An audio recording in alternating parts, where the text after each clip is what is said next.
আমরা আজকে জামাত ইসলামী বাংলাদেশ পটুয়াখালীর তরফ থেকে নতুন আমাদের জেলা প্রশাসক মহোদয়ের সাথে আমরা দেখা করছি। আমরা জেলা কর্মপরিষদ, পৌরসভা কর্মপরিষদ এবং সদর কর্মপরিষদের সব ভাইদের নিয়ে সৌজন্য সাক্ষাৎ করছি।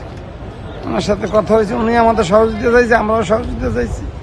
সেও বলছে সে সহযোগিতা করবে, আমরাও বলছি আমরা সহযোগিতা করবো। পটুয়াখালীকে ভালোভাবে পরিচালনা করার জন্য পারস্পরিক আমরা সহযোগিতার কথা বলছি। সৌহার্দ্যপূর্ণ পরিবেশে আমাদের সাথে কথা বলছি।